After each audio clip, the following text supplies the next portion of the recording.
the clinking of silverware at Manhattan's most exclusive restaurant. The gilded compass was a symphony of wealth. But for one man, it was the sound of a ticking clock. Arthur Pendleton, a titan of industry worth billions, was about to close the deal of his lifetime. Everything had to be perfect.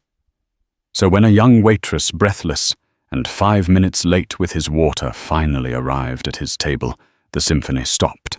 His voice, cold as ice, cut through the restaurant's hushed reverence. He was about to shatter her world, to have her fired on the spot, until a glint of silver at her throat caught his eye. A simple locket. A locket he hadn't seen in 5 years, not since the day his daughter vanished from his life forever. The air in the gilded compass was so thick with money, you could practically taste it on the back of your tongue, a metallic tang of old wealth and new ambition. Arthur Pendleton was a connoisseur of that taste. At 62, his hair was the color of polished pewter, his suit a custom-tailored armor of dark gray wool, and his eyes the color of a stormy sea. Missed nothing. Tonight, they were fixed on the empty space at his table, where a simple glass of sparkling water should have been. He was dining with Garrett Shaw, a rival whose shark-like smile never quite reached his eyes. The deal on the table was a merger, though everyone knew it was more of a surrender. Shaw was circling Pendleton Industries, and this dinner was the final move in a long, brutal chess match. Arthur felt a pressure in his chest that had nothing to do with the rich food and everything to do with the ghost sitting opposite him, the ghost of his legacy. "Everything to your satisfaction, Arthur?" Garrett asked, his voice a low purr. He took a delicate sip of his $500 a bottle wine. Arthur's jaw tightened. "I'm still waiting for my water." He made it sound like a global crisis. He scanned the room, his gun a weapon, searching for the source of this egregious incompetence. He saw her then, a young woman, probably in her early 20s, hurrying through the maze of tables. Her dark hair was pulled back in a slightly messy ponytail, a few stray strands clinging to her flushed cheeks. Her uniform was crisp, but her expression was one of frantic panic. This must be her, the delinquent. Maya Jensen felt like her lungs were on fire. The M15 bus had broken down on 5th Avenue, forcing her to run the last 10 blocks in shoes that were a size too small. Every step was a fresh agony. She was juggling nursing school classes during the day, this waitressing job at night, and a second soul-crushing cleaning gig from midnight to 3 a.m. to make rent on her tiny Queens apartment. Being late wasn't an option. It was a catastrophe. She saw Mr. Dubois, the maitre d', give her a look that could curdle milk. She grabbed the silver tray with Arthur Pendleton's specific brand of Norwegian sparkling water, her hands trembling slightly. Table 12, the VIP, the one Mr. Dubois had warned her about. Mr. Pendleton does not tolerate tardiness. He does not tolerate excuses. He demands perfection. As she approached, she could feel his impatience radiating from him like heat off asphalt. Garrett Shaw watched with detached amusement. "Your water, sir." Maya said, her voice breathier than she intended. She leaned forward to place the glass on the table, her movements precise despite the adrenaline coursing through her. Arthur didn't even look at her. He looked at his watch, a Patek Philippe that cost more than her entire year's tuition. 7 minutes, he said, his voice low and dangerous. "I've been sitting here for 15 minutes. It took you 7 of them to bring me a glass of water. Explain yourself." Maya froze. Her mind raced for an excuse, but his cold stare stripped them all away. The truth sounded pathetic. My bus broke down. It was the oldest excuse in the book. I apologize, sir. It won't happen again. No. Arthur snapped, finally turning his piercing gaze on her. It felt like being physically struck. It certainly won't, because you are clearly not equipped for a position that requires basic punctuality. In my world, a 7-minute delay can cost $100 million. It shows a fundamental lack of respect, a lack of discipline. It is a character flaw. The surrounding tables fell quiet. Diners pretended to study their menus, but their ears were tuned in. Maya felt a hot blush creep up her neck. Her heart hammered against her ribs. She could feel the tears welling, and she hated herself for it. She would not cry in front of this man. Sir, Don't sir me. He cut her off, his voice rising just enough to command the attention of the entire section. I'm paying for a service, a premium service, not to be an audience for your incompetence. Mr. Dubois, he called out, his voice ringing with authority. The maitre d' was at his side in an instant, his face pale. Yes, Mr. Pendleton. Remove her, Arthur said, with a dismissive wave of his hand, as if shooing away a fly. She's faunted. I don't want to see her again. Maya's world tilted on its axis. Fired. Just like that, panic, cold and sharp, pierced through her humiliation. This job was her lifeline. Without it, she couldn't even finish the thought. Sir, please, she whispered, her voice cracking. I need this job. It was the worst thing she could have said. It was an admission of weakness, of desperation. Arthur's expression hardened into something akin to disgust. He despised weakness. It was a disease he'd spent his life eradicating from himself and his company.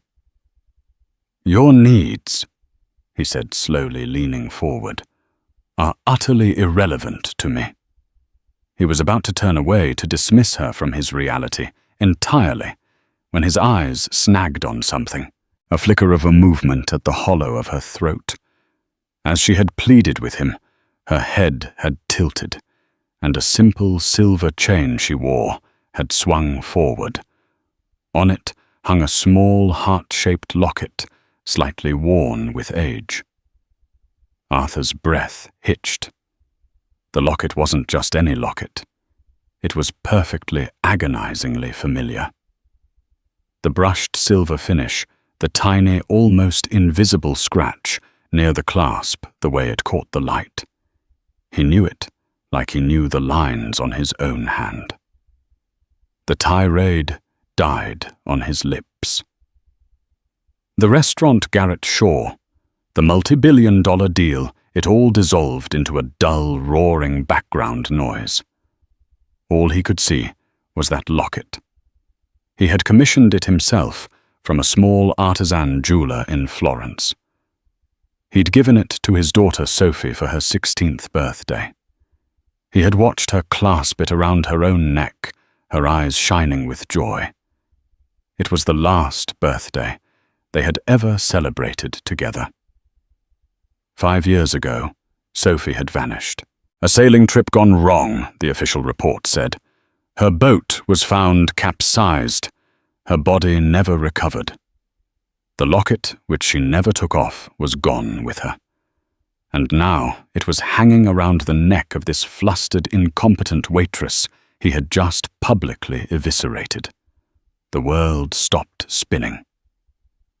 Arthur Pendleton, the man who was never surprised, was knocked completely adrift on a sea of disbelief and a sudden, terrifying surge of impossible hope. His voice, when he finally spoke, was a strangled whisper, unrecognizable even to himself. Where? He choked out, his eyes locked on the locket. Did you get through? That necklace, the shift in Arthur Pendleton's demeanor, was so abrupt it was like a physical jolt. One moment he was a volcano of righteous fury. The next, a statue carved from ice and disbelief. His face, moments before contorted with rage, was now pale. His eyes void with a raw, exposed emotion Maya couldn't decipher. It looked like a mixture of horror and something else. Something that looked unnervingly like pain. Garrett Shaw leaned forward, his curiosity piqued. "Arthur, is something wrong?" Arthur ignored him completely. His focus was a laser beam aimed at Maya's chest. "The necklace," he repeated, his voice raspy, insistent. "I asked you a question. Where did you get it?" Maya's hand flew to her throat, her fingers instinctively closing over the cool metal of the locket. It was a protective gesture she'd made 1,000 times. The locket was her touchstone, her most sacred possession. It wasn't expensive, but its value to her was immeasurable. The sudden intense focus on it from this terrifying man sent a fresh wave of fear through her. First her job, now this. Was he going to accuse her of stealing it? It was a gift," she stammered, taking a half step back. Her mind was a whirlwind of confusion. The maitre d', Mr. Dubois, hovered nearby, his expression a mask of anxious uncertainty. "A gift from whom?" Arthur pressed his voice, regaining a sliver of its command, but frayed at the edges. He started to rise from his chair, a towering, intimidating figure. Maya felt cornered. The story of the locket was private, a memory wrapped in sadness and responsibility that she didn't share with anyone, not even her closest friends. It was hers. The thought of this cruel, arrogant man laying claim to it, even conversationally, felt like a violation. I don't think that's any of your business, sir," she said, a spark of defiance cutting through her fear. Arthur's eyes narrowed. In any other circumstance, such insolence would have resulted in her immediate and forceful removal from the premises. But this was not any other circumstance. This was a ghost story, coming to life at table 12. He remembered the inscription he'd had engraved on the inside, hidden from view. "My North Star. Dad." The words had been for Sophie, his bright, beautiful, and fiercely independent daughter. She had been the one true, uncomplicated light in his life, a life otherwise filled with corporate warfare and calculated relationships. When she disappeared, that light had gone out, leaving him in a perpetual gilded twilight. "I will ask you one more time," Arthur said, his voice dangerously low. "Tell me where you got that locket. It is of vital importance."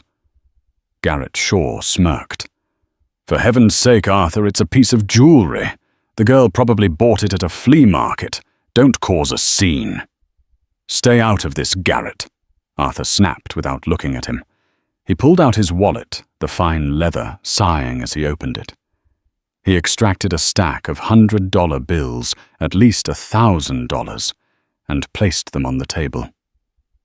"I'll buy it from you," he said to Maya, his gaze flicking between her face and the locket. "Right now, $1,000 for that cheap piece of silver." The insult was automatic, a habit of devaluing things to control them. But Maya wasn't insulted. She was horrified. Sell the locket. She would sooner sell her own heart. "No," she said, her voice firm now. The fear was still there, but it was being overshadowed by a fierce, protective anger. "It's not for sale." 5,000, he countered instantly, his eyes manic. 10. Name your price. I want that necklace. The sight of this powerful billionaire, a man who commanded boardrooms and moved markets, unraveling over a simple piece of jewelry, was surreal. Maya stared at him, and for the first time she saw past the cruel tyrant. She saw a crack in the armor, a glimpse of a man drowning in some unseen ocean. "Sir," she said, her voice steady, "with all due respect, you could offer me everything you own. I would not sell you this locket. Now, if you'll excuse me, I believe I've been fired." She turned to leave her legs feeling like lead. She had to get out of there before she completely fell apart. "Wait!" Arthur's voice was a command that rooted her to the spot. He sank back into his chair, running a hand over his face. He looked lost. The ruthless CEO had vanished, replaced by a desperate father. He knew with a certainty that chilled him to the bone that the locket was Sophie's. The only two possibilities were that this waitress had somehow found it, or worse, that she was connected to its theft, and by extension to Sophie's disappearance. The official story of the sailing accident had always felt too neat, too clean. He and his late wife, Caroline, had accepted it through a haze of grief, but a splinter of doubt had remained lodged in his heart for 5 long years. He had to change tactics. The bully had failed. The buyer had failed. Now he had to be something else. "Please," he said. The word sounded foreign and clumsy on his tongue. "Don't go. I apologize for my behavior." The apology hung in the air so unexpected that it silenced the entire room. Garrett Shaw's eyebrows shot up into his hairline. Mr. Dubois looked as if he might faint. Arthur continued, his voice softer, laced with an urgency that was impossible to fake. "My reaction was uncalled for. But that necklace, it belonged to my daughter." He paused, the next words catching in his throat. "My daughter, Sophie. She passed away 5 years ago. That locket was lost with her. Seeing it, I don't understand." Maya turned back slowly. The anger in her chest dissolved, replaced by a confusing wave of sympathy. His daughter. The words echoed in her mind. She looked down at the locket clutched in her hand, then back at the broken man in the $1,000 suit. "We need to talk," Arthur said, his eyes pleading. "Not here. Somewhere private. I will compensate you for your time for the distress I've caused. I'll see to it you keep your job. I'll do anything. But you have to tell me how you came to possess my daughter's necklace." Maya's mind was reeling. This changed everything. The locket wasn't just a treasured memento of a stranger's kindness. It was a direct link to this man's tragic past. Her simple, difficult life had just collided with a world of unimaginable wealth and sorrow, and at the center of it all was a mystery she never knew she was a part of. She looked at Arthur Pendleton, truly looked at him, and saw a father searching for the ghost of his child. She knew with a sinking feeling of inevitability that she couldn't refuse. "Okay," she heard herself say. "We'll talk." Maya's apartment in Astoria, Queens was a world away from the gilded compass. It was a small third-floor walk-up where the smell of her neighbor's curry perpetually lingered in the hallway, and the sirens of the city provided a constant restless lullaby. The entire space could have fit into the men's room of Arthur Pendleton's restaurant. It was cramped and cluttered, but it was clean, and it was hers. She collapsed onto her lumpy sofa, the events of the evening replaying in her mind like a fever dream. Fired, humiliated, rehired, offered thousands of dollars, an apology from a billionaire. And the revelation that had shaken her to her core, the locket belonged to his dead daughter. Her best friend, Jessica Miller, who was crashing on her couch for the week after a bad breakup, sat up from under a pile of blankets. Jess was a pragmatic, no-nonsense art student who paid her bills by bartending. "Okay, spill," Jess said, rubbing the sleep from her eyes. You look like you just saw a ghost. Did the rich guy really fire you and then unfire you?" Maya nodded numbly, her hand still protectively on the locket. "It's more complicated than that, Jess." She proceeded to tell her everything. The brutal verbal assault, the sudden obsession with her necklace, and Arthur's desperate claim that it had belonged to his deceased daughter, Sophie. Jess listened intently, her expression shifting from outrage to astonishment. "Whoa, that's heavy. So this whole time you've been wearing a dead girl's necklace?" "I guess so," Maya whispered, a chill running down her spine. "I never knew." She unclasped the chain and held the locket in her palm. It felt heavier now, freighted with a history she was only just beginning to comprehend. For years it had been her private symbol of hope and kindness.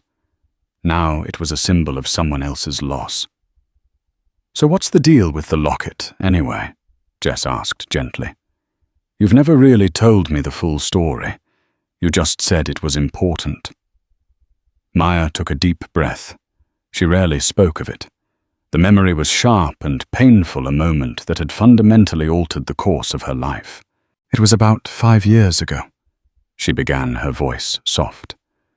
"I was 18. I had just aged out of the foster care system. I had nothing, Jess. A duffel bag with a few changes of clothes and a couple $100 to my name. I was at the Port Authority bus station trying to figure out where to go, what to do with my life. I was terrified." She stared at the wall, but she was seeing the grimy, chaotic terminal from all those years ago. There was another girl there sitting a few benches away from me. She couldn't have been much younger than me, maybe 16 or 17. She was dressed in expensive-looking clothes, but they were torn and dirty. She was pale and trembling like a scared little bird. She kept looking over her shoulder like she was expecting someone to come grab her. "A runaway," Jess murmured. "Definitely," Maya agreed. I ended up sitting next to her. I didn't say much, just offered her half of my sandwich. She looked like she hadn't eaten in days. She wolfed it down. We sat there for hours, not really talking. But there was this connection. 2 lost souls in a sea of people. Her bus was called before mine, a route heading west somewhere to the middle of nowhere. Before she stood up to leave, she grabbed my hand.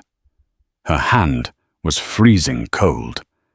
She looked me right in the eyes and said, "Some cages are gilded. It doesn't make them any less of a cage." And then she pressed this locket into my palm. Maya's own eyes welled with tears as she recalled the girl's desperate expression. She told me, "This is all I have left of the person I used to be. But I can't be that person anymore. If I keep it, they'll find me. You look like you have a good heart. Keep it safe." And then she was gone. She just vanished into the crowd. I never even got her name. Jess was silent for a long moment. "My God, Maya. So that girl, that must have been her. Sophie Pendleton." The name felt strange on Maya's tongue. For 5 years, the girl had been a nameless, haunting memory. Now she had a name and a father who was searching for her ghost. "So what are you going to do?" Jess asked, leaning forward. "You're meeting him tomorrow, right?" "What are you going to tell him?" "The truth," Maya said simply. "I have to. It's his daughter's. He deserves to know." "And what if he tries to take it?"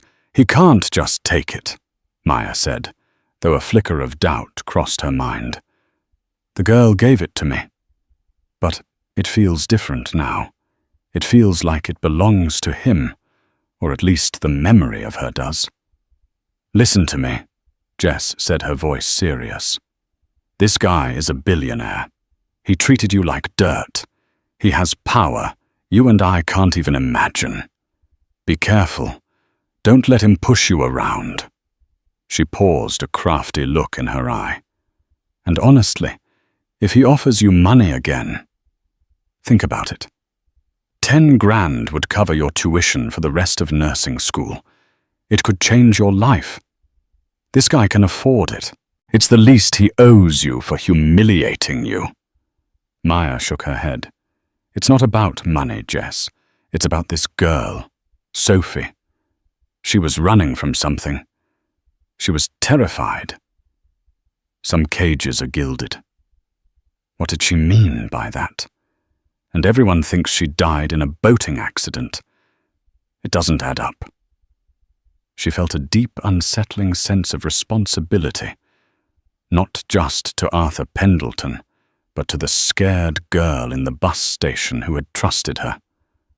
The locket wasn't just a piece of silver anymore. It was a key, and Maya was beginning to feel that she was the only one who could turn it. She had agreed to meet Arthur the next afternoon at a quiet cafe in Midtown neutral territory she had insisted upon. As she tried to sleep that night, the face of the runaway girl with the haunted eyes merged with the image of the broken billionaire. A story had been left unfinished 5 years ago, and she was standing right in the middle of its final missing chapter. The cafe was a small, unassuming place, with the scent of roasted coffee beans and old books hanging in the air. It was the kind of establishment that billionaires like Arthur Pendleton likely didn't know existed. Maya had chosen it for that very reason. This would be on her terms. She was already seated in a small booth at the back when he arrived, looking profoundly out of place in his perfectly tailored suit, a stark figure of grey and black against the cafe's warm, bohemian clutter. He wasn't flanked by assistants or bodyguards, for which Maya was grateful. He approached the table, his expression unreadable, and sat down opposite her. For a long moment, neither of them spoke. The silence was thick with unspoken questions. "Thank you for coming," Arthur said. Finally, his voice stripped of the arrogance from the night before. Today he just sounded tired. "You said you wanted to talk," Maya replied, her hands wrapped around a mug of tea for warmth and courage. "The locket," he said, getting straight to the point. "You said it was a gift. The truth, please." Maya took a steadying breath and began her story. She recounted the evening at the Port Authority bus station 5 years prior, describing the pale, terrified girl in vivid detail, her torn, expensive clothes, her haunted eyes, the way she devoured the sandwich. She told him about the girl's cryptic words, "Some cages are gilded. It doesn't make them any less of a cage." As she spoke, she watched Arthur's face. Every word landed like a physical blow. His composure, so carefully constructed, began to crumble. His skin grew pale and a muscle twitched in his jaw. When she described the girl pressing the locket into her hand before disappearing onto a westbound bus, his eyes glistened with unshed tears. "She was alive," he whispered more to himself than to Maya. "She ran away.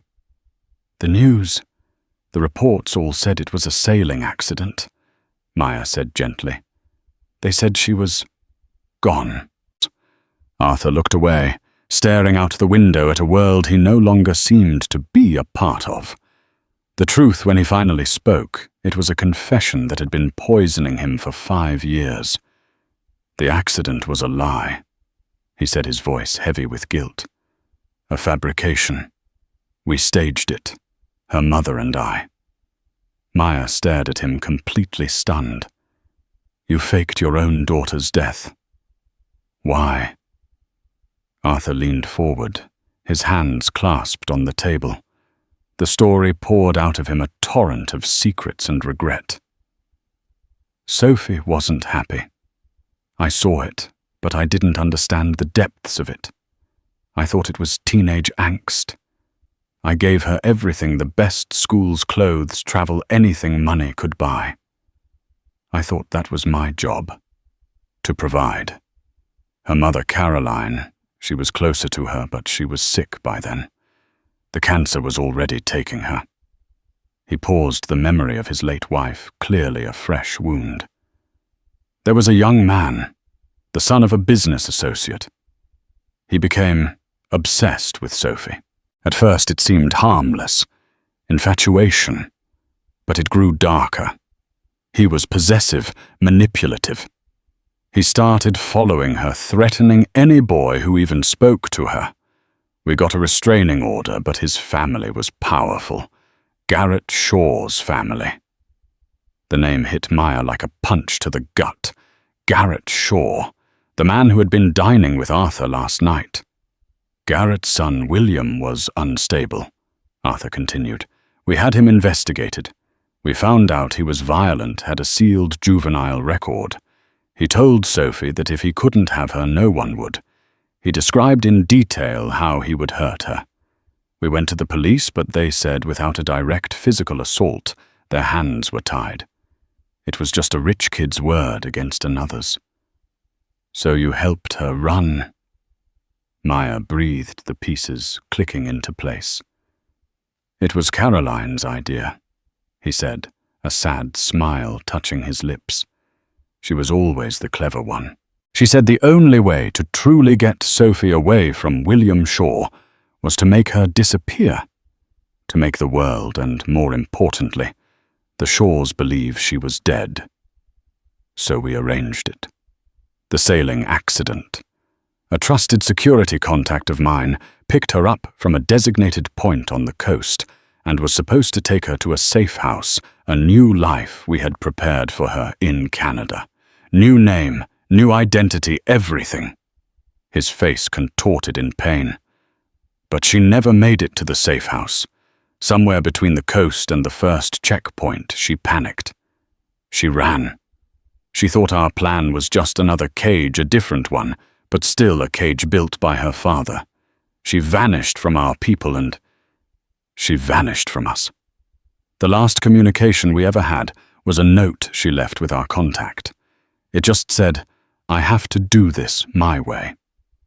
We've been searching for her quietly ever since for 5 years, hiring private investigators, following dead ends. We had to maintain the public story of her death to keep the Shaws from looking for her, too.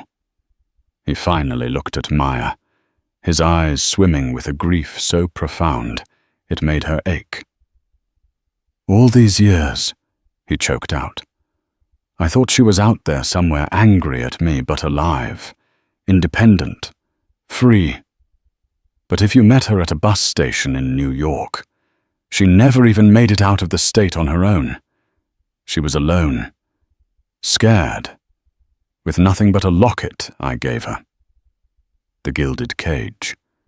Sophie hadn't just been running from an obsessive stalker.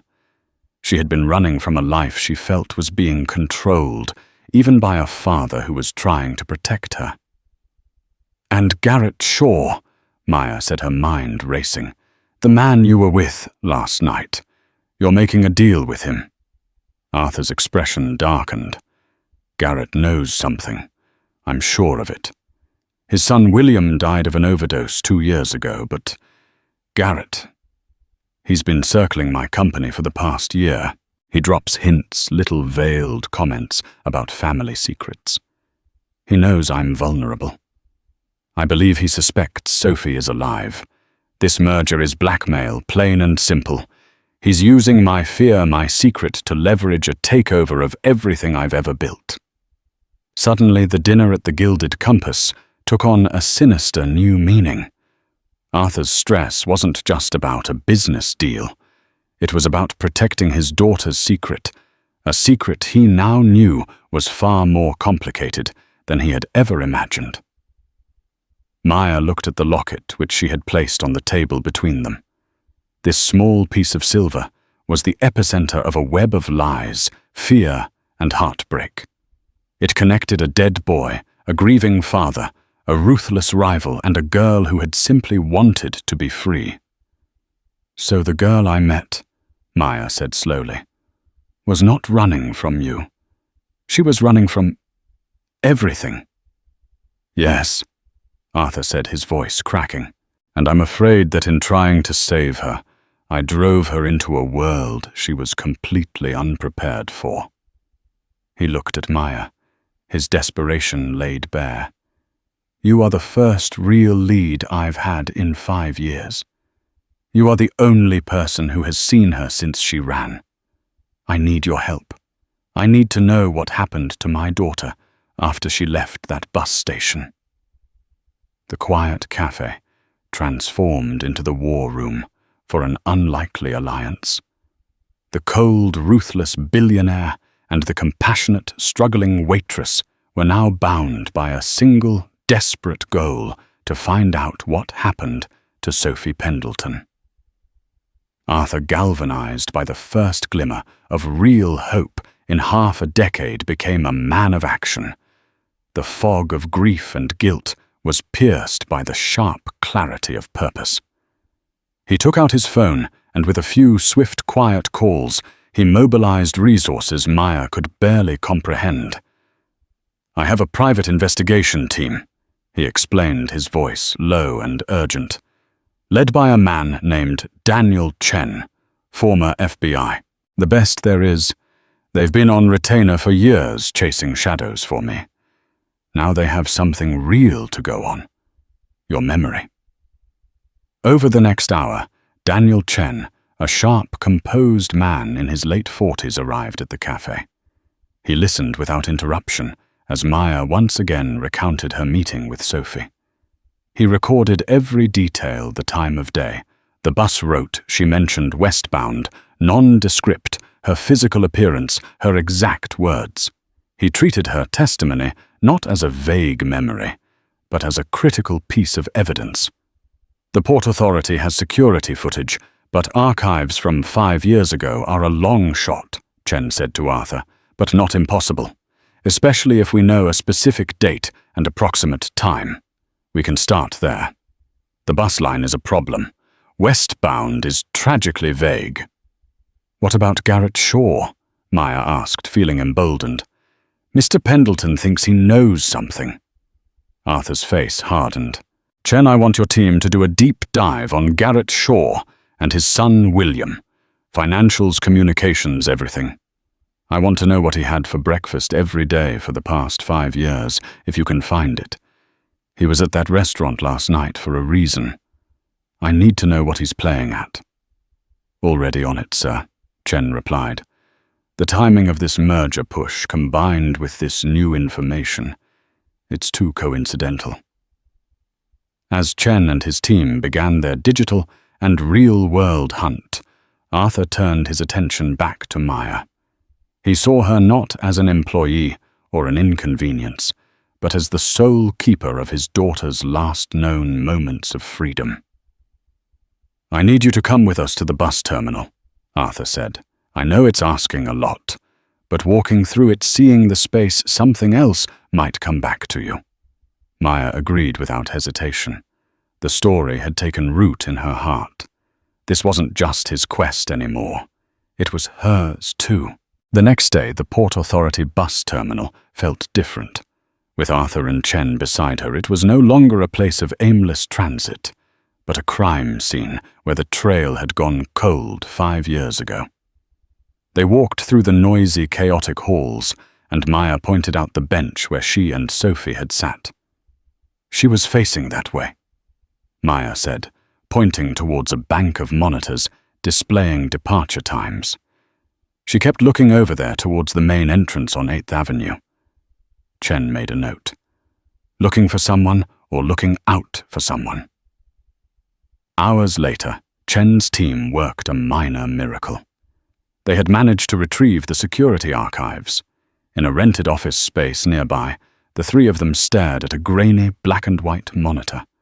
The footage was time-stamped. There she was, a younger Maya sitting on a bench, and next to her, a girl with long, dark hair huddled in on herself. It was Sophie. Arthur let out a ragged breath, his hand gripping the edge of the desk. It was the first time he had seen his daughter's face in 5 years, even in this ghostly, flickering image. He watched the silent interaction, the offering of the sandwich, the long hours of quiet companionship. He saw his daughter, who had grown up surrounded by immense luxury, finding a moment of human connection with a stranger when she was at her most vulnerable. Then they saw her get up, press something into Maya's hand, and walk away. They watched her get lost in the crowd. "Wait," Chen said, his finger hovering over the pause button. "Rewind 10 minutes. He played the footage again, but this time his eyes were on the periphery. "There," he said, pointing to the edge of the screen. A man in a dark coat and baseball cap had been standing near a pillar, half hidden. He wasn't looking at the departure board or talking on a phone. He was watching the girls. When Sophie got up to leave, he waited a moment, then began to follow her, keeping a careful distance. "Zoom in," Arthur commanded, his voice tight. The image pixelated, but it was clear enough. The man's face was obscured by the cap, but his build was distinctive. "I'll run it through facial recognition software, but the quality is poor," Chen said. "But he's a professional. Look at the way he moves. He's not a random creep. He's tailing her." A cold dread settled in the room. Sophie hadn't been alone. She had been followed. The investigation intensified. While one part of Chen's team tried to identify the man in the video, another dug into Garrett Shaw's life. And they found something. A series of discrete payments made from a shell corporation linked to Shaw to a private security firm known for its morally flexible tactics. The payments began a week after Sophie's death and continued sporadically for 3 years. "He wasn't just suspecting she was alive," Arthur murmured, staring at the financial records. "He was actively searching for her, all while holding this merger over my head." The pieces were falling into place, painting a sinister picture.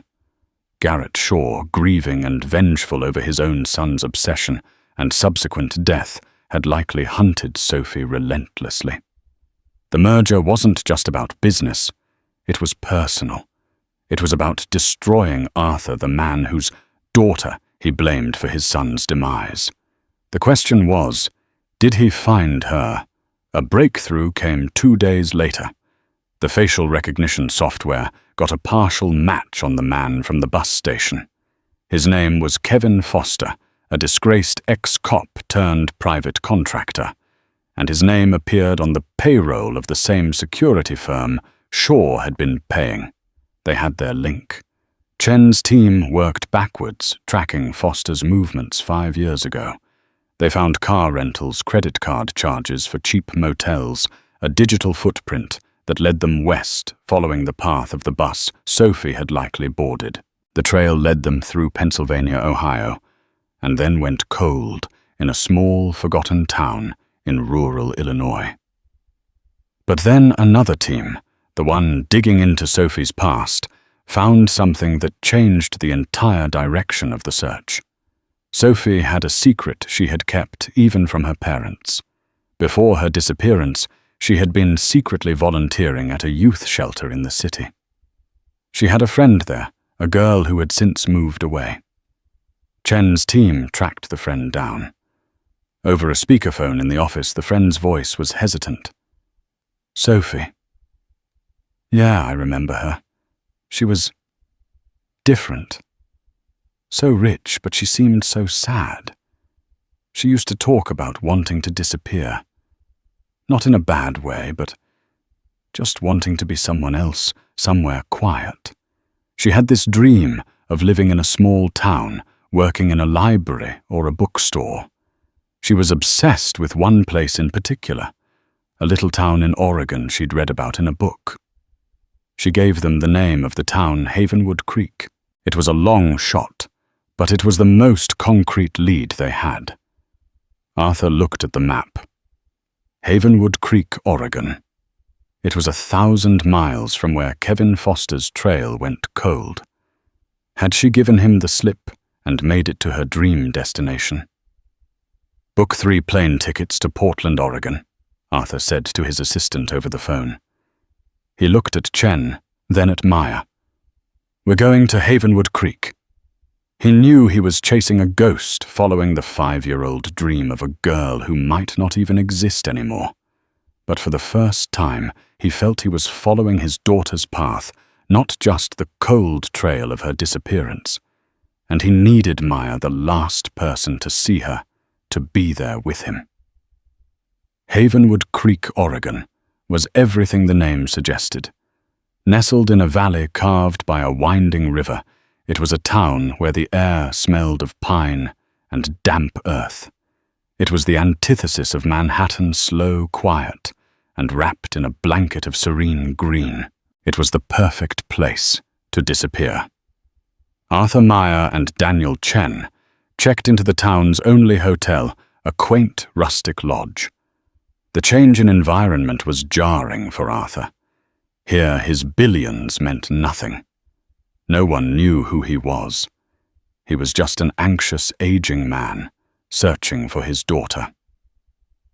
Their search began at the town library, a small, welcoming building made of local stone and timber. The head librarian, a woman named Martha, had been there for 30 years. Chen showed her a photograph of Sophie.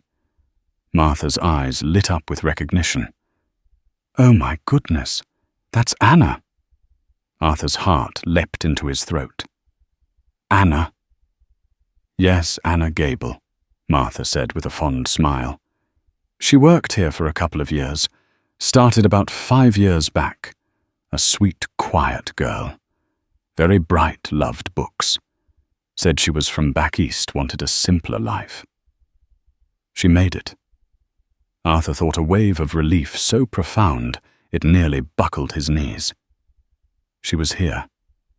She was safe. "Was?" Chen asked, picking up on the past tense. Martha's smile faded. "Anna?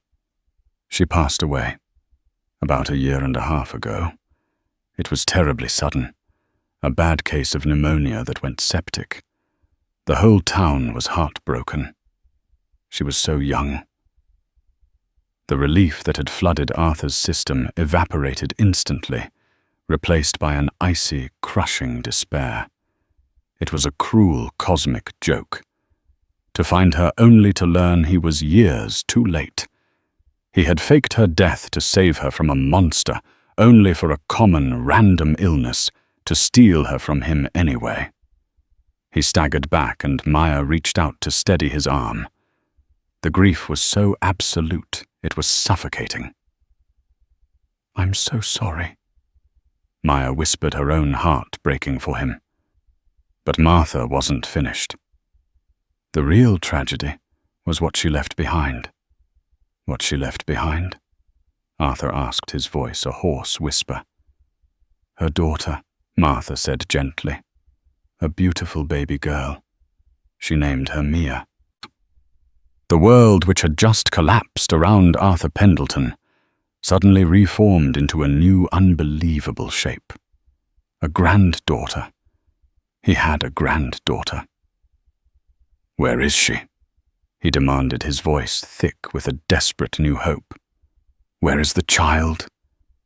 Martha's expression grew sad. "That's the hard part. Anna didn't have any family that she ever spoke of. After she passed, our local pastor and his wife, the Hendersons, took Mia in. They loved that little girl like their own. But John Henderson had a heart attack last year, and their finances were a mess. With the heaviest of hearts, they had to give Mia up.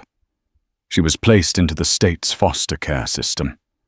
I believe she was sent to an agency back east in New York, since that's where Anna was originally from." New York. The pieces began to connect in Maya's mind with terrifying speed. A baby girl, from Oregon, sent to the New York foster system about 1 year ago.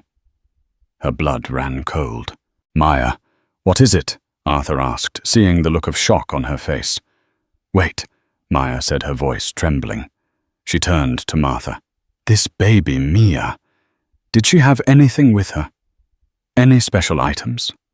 A blanket, a toy?" Martha thought for a moment. "I do remember one thing. The Hendersons said she came with a note from her mother, and she was always clutching this little silver necklace, a heart-shaped locket. The world stopped.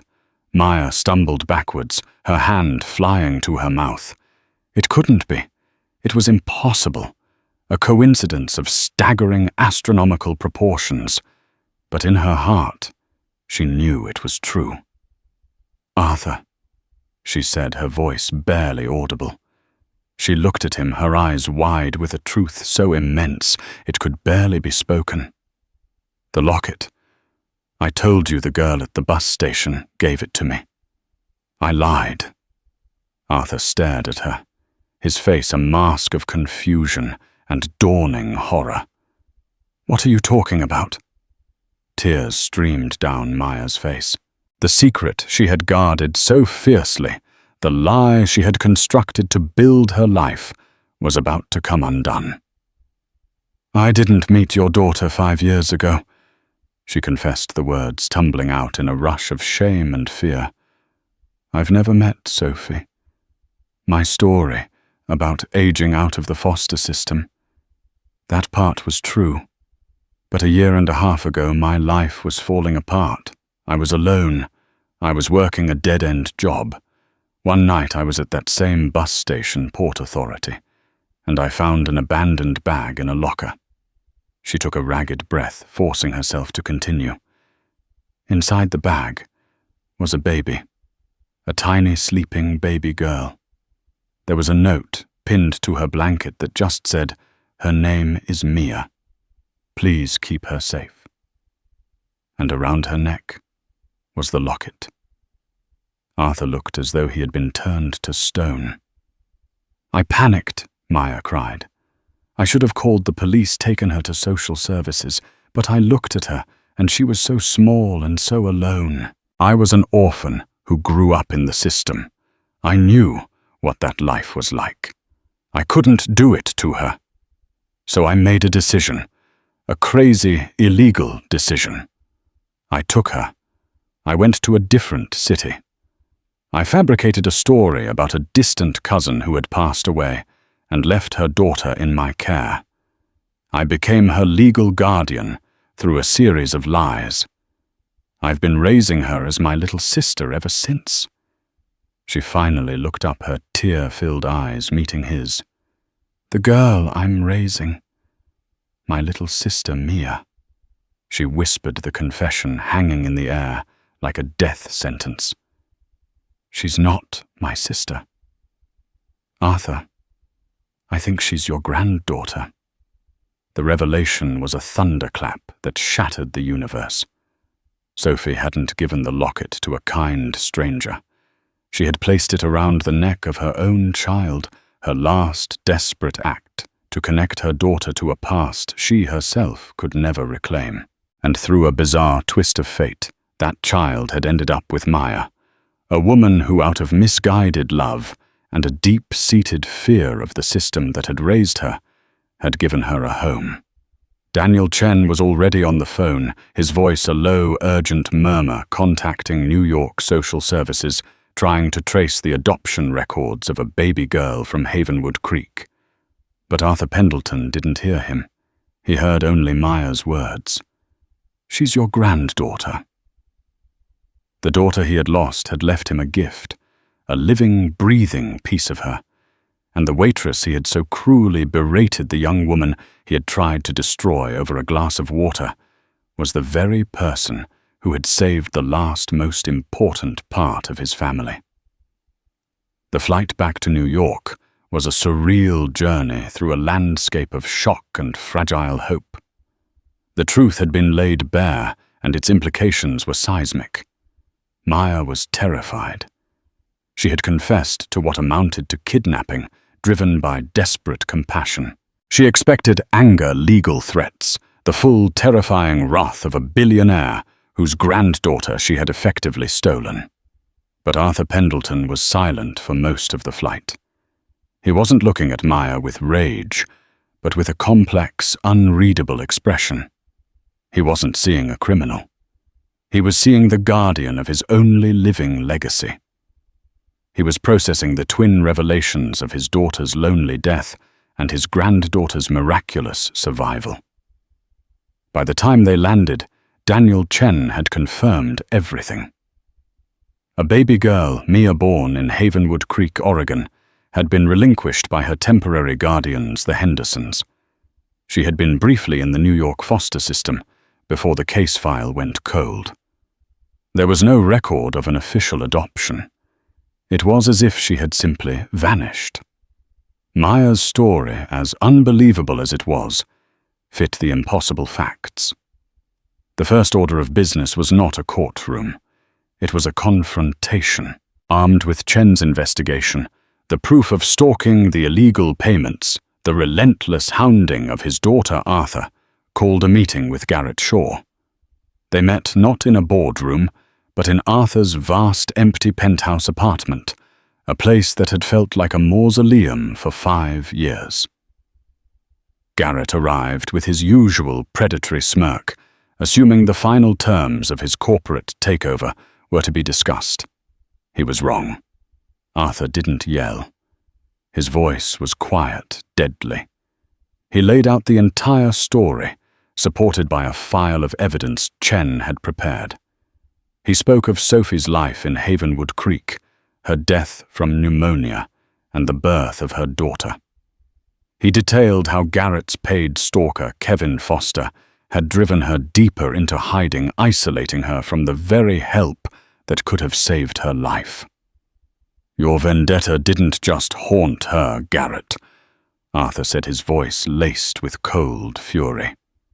"It contributed to her death. She was so afraid of being found that she likely avoided doctors, avoided any system that might expose her. You wanted revenge for your son, a boy who was a predator. Instead, you hounded an innocent young woman to her grave." Garrett Shaw's smirk dissolved. His face turned ashen. "The merger is off," Arthur stated, "and this information is being delivered to the district attorney's office. Your harassment, your blackmail. It's over." Garrett Shaw left a broken man, his empire about to crumble under the weight of his own cruel obsession. But Arthur felt no triumph. Destroying his rival felt hollow. There was only one thing that mattered, now. He went alone to Maya's small apartment in Queens. It was the first time he had been there. He saw the cramped living space, the worn-out textbooks for nursing school, the colorful, childish drawings taped to the refrigerator. This was the world where his granddaughter had been safe, where she had been loved. Maya introduced him. The little girl was 4 years old, with Sophie's dark, curious eyes and a bright, infectious laugh. She was shy at first, hiding behind Maya's legs. Around her neck, glinting in the dim light of the apartment, was the silver locket. Arthur knelt down, his movements slow and careful, so as not to frighten her. His heart felt like it was going to break open. He saw his daughter in every line of her face. The grief for Sophie was a sharp, physical pain, but interwoven with it was a powerful, overwhelming love for this little girl he had never known. "Hello, Mia," he said, his voice thick with emotion. "I'm Arthur. I was a friend of your mummy's." Later, after Mia was asleep, he and Maya sat at the small kitchen table. "I know what I did was wrong," Maya said, her voice barely a whisper. "I'm ready to face the consequences." Arthur looked at her, and his eyes were clear. The storm in them was gone, replaced by a deep, calm sorrow and a burgeoning gratitude. "The consequences," he said, "the consequence of your actions is that my granddaughter is alive, healthy, and happy. The consequence is that she was raised with love by a woman who sacrificed everything for her when I, with all my resources, couldn't even find her. You talk about consequences, Maya. I am the one who has to live with the consequences of my own failures. I built a gilded cage for my daughter, and when she tried to fly, I failed to protect her. He reached across the table and placed his hand over hers. You didn't steal my granddaughter, he said. You saved her. You did for her what I couldn't. You gave her a life. A real one. The story of Arthur Pendleton and the Waitress didn't end with a simple thank you or a check. It ended with the creation of a new, strange and beautiful family. Arthur didn't press charges. He erased the legal grey area, formally adopting Mia as his own, while legally designating Maya as her lifelong guardian, ensuring they would never be separated. He set up a trust for Mia that guaranteed her future, but more importantly, he gave her his time. He moved from his sterile penthouse to a warm house in the suburbs with a large backyard. He learned how to push a swing, how to read bedtime stories, how to be a grandfather. For Maya, he paid for her nursing school tuition in full, and then funded a scholarship in Sophie's name at the school for other students who came from difficult backgrounds. He gave her a home, financial security, and a future free from the crushing weight of survival. But most of all, he gave her a family. On a sunny afternoon in a park, Arthur watched as Maya chased a laughing Mia through the grass. The silver locket, Sophie's locket now rightfully around her daughter's neck, caught the sun. He was no longer just a billionaire, and she was no longer just a waitress. They were two broken people brought together by tragedy and lies who had found a way to build something true. They were a grandfather, a guardian, and a little girl, a new constellation formed from the light of a star that had faded far too soon. This wasn't just a story about a billionaire and a waitress. It was a story about how our worst moments don't have to define us. It shows that beneath the surface of anger and arrogance, there can be deep, unspoken grief. It's a powerful reminder that the smallest objects, a simple locket, can hold the biggest secrets, and that a single act of kindness, even one born of desperation, can change the entire course of a life. The world is full of people fighting silent battles, and sometimes the most important thing we can do is look past our own assumptions and truly see the person in front of us. If this story of unexpected connection and second chances moved you, please give this video a like and share it with someone who appreciates a story with a heart. And don't forget to subscribe to the channel and hit the notification bell so you won't miss our next real-life drama. Thank you for listening.